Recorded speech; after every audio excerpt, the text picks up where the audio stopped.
Hello my lovely couples and welcome back to my channel. I'm Lauren, wedding planner and owner of Bluebird Creative.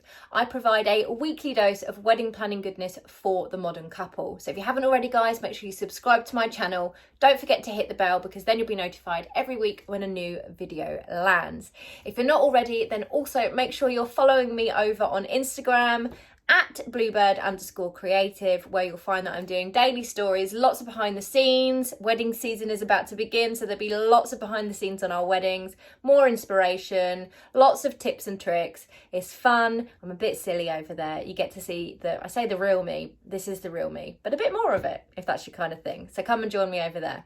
Anyway, this video I'm really excited to do because basically I threw a question into my Facebook group and said, I want to create a video and answer all your burning questions. So throw them into the comments and I will pick some to answer on a YouTube video. Well, guys, they went crazy and I think I'm going to have to do a 2-part video to answering these questions because there are so many.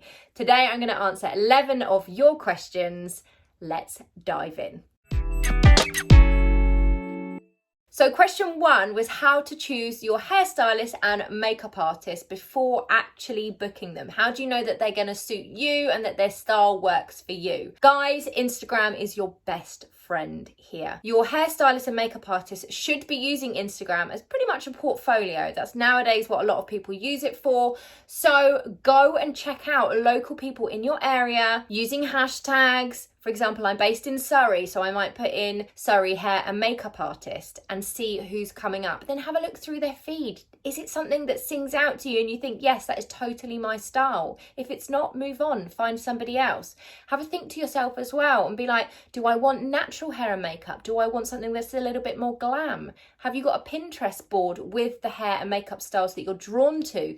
Then do they connect with the suppliers that you're looking at? You can always book a trial as well with the hair and makeup artist that you're interested in. It will be an additional fee, but you can book it to trial them out and see if they are actually a good fit for you. So don't panic. There are definitely ways to work out if they're the right fit for you, but go with your gut, go from their portfolio. That's going to give you a really good understanding of their style, and if that's what you're looking for, then it's usually a good match. Sticking with the topic of hair and makeup artists, our second question today is who pays for the bridesmaids and the mother of the bride makeup and hair? Now, guys, they do not have to have a hair and makeup artist. It's a decision that you can choose to add on if you want to. So don't feel like you have to have a hair and makeup artist that's going to do the mother of the bride and the bridesmaids.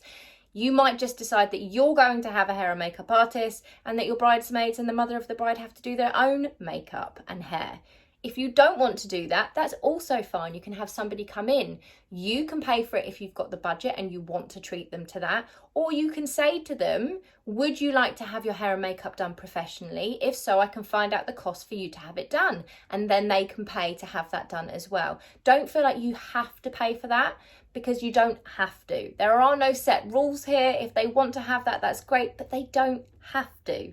So have an open conversation with your girl team and see what they want. I had a couple of questions come up on wedding flowers, and I think the best way to answer this is actually to point you in the direction of a video that I did on wedding flowers. So I'm going to link that up the top for you now, and perhaps I can create another video on this topic because I feel like there's so many questions to answer. It needs its own video, but definitely hop on over to this one because that will give you some more information, which I think you will find really useful. One of our other questions was how to go about planning a wedding or how to go about planning an introvert wedding, which I thought was a great question, guys.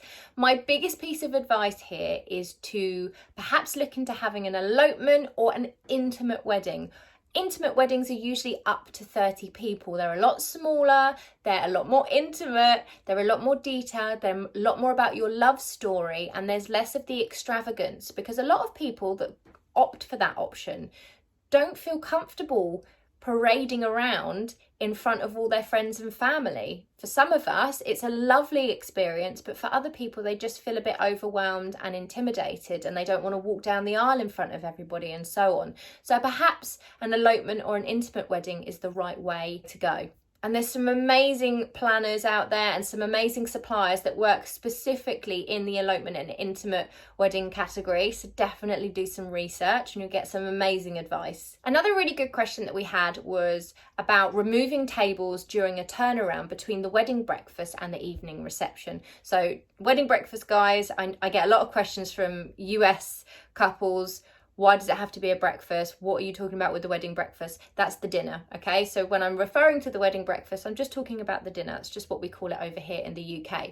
So the wedding breakfast, when that's finished, if you're using the same space for the evening reception and the dance and the party, then you need to turn the room around. That's what it's called. So you're going to need to remove some of the tables. You don't need to remove them all, but you will need to remove some of them. And it's very much dependent on your venue and how big the space is and how many guests you've got. So actually, I can't fully answer this question for you, and it's really important that you have that conversation with your venue because they will guide you on how many tables you should remove.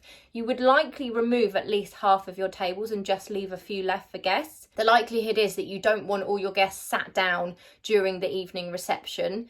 If you are having a dance floor, you're probably going to want them up dancing. So you don't want to have loads of tables. People do not get annoyed that they haven't got a seat to sit at. As long as there's enough for sort of the older members of the party, then that's usually absolutely plenty. But definitely have that conversation with your venue. That is key here. And linking in with the dance floor kind of vibes, we've been asked a couple of times actually what an alternative to having a dance floor could be. Perhaps this is for the couples that are a bit more introverted or just don't like dancing and don't really want to have like a party in the evening.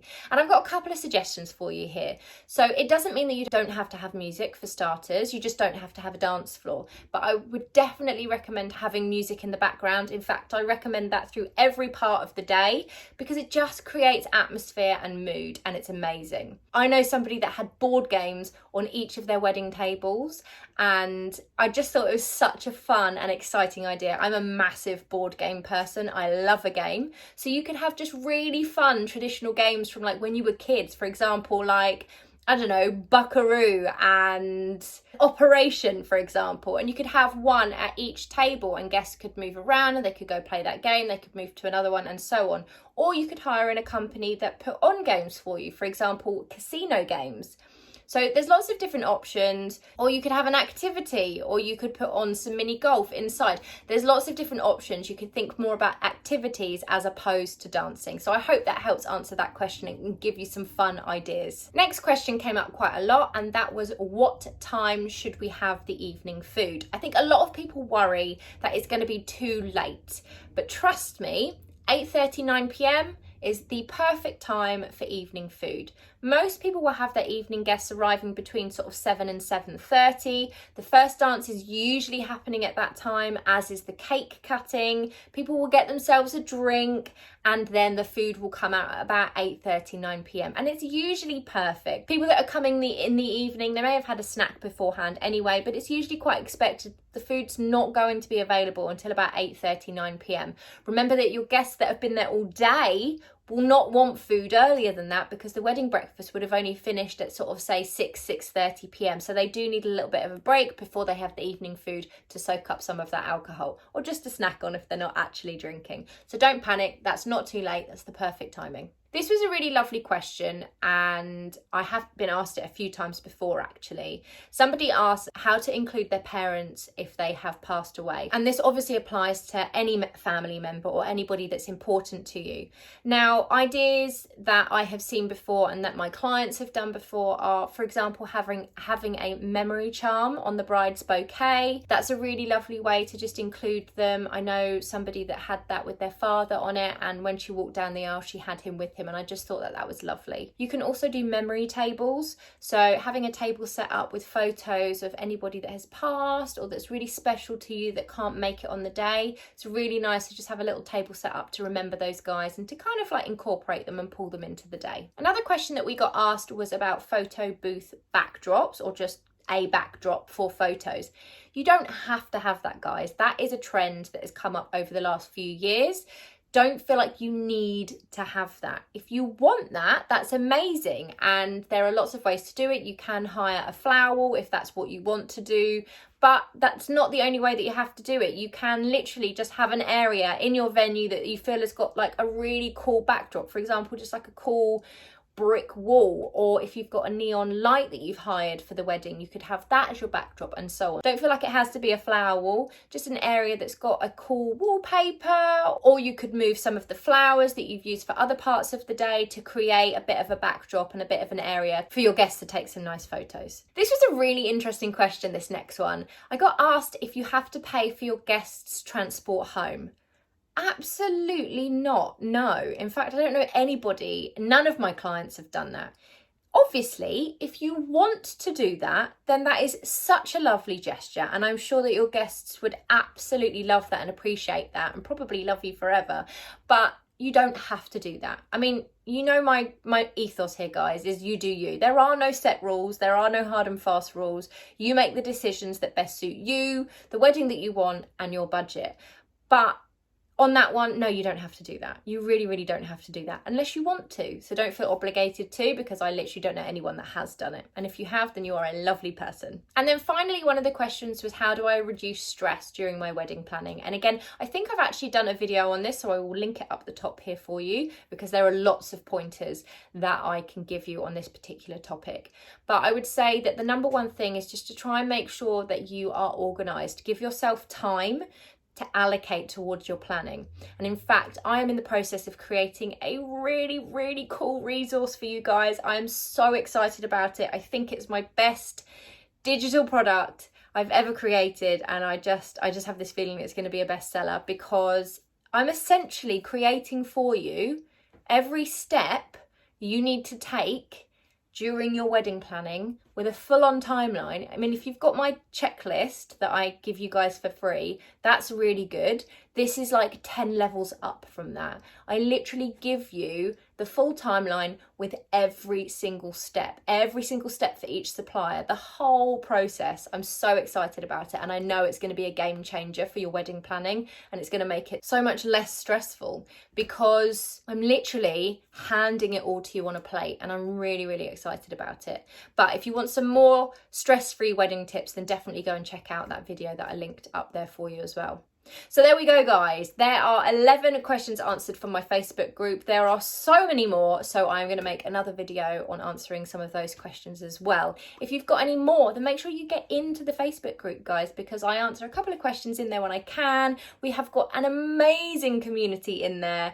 Everybody's helping each other plan their weddings. It's incredible. I don't let everybody in every single week, so do apply, and then you might need to wait before I let you in, because it almost feels like it's a full-time job letting people into the Facebook group. So I do it every so often, every couple of weeks. So definitely come and join us over there. In the meantime, guys, happy planning, have a great week, and I will see you on the next video.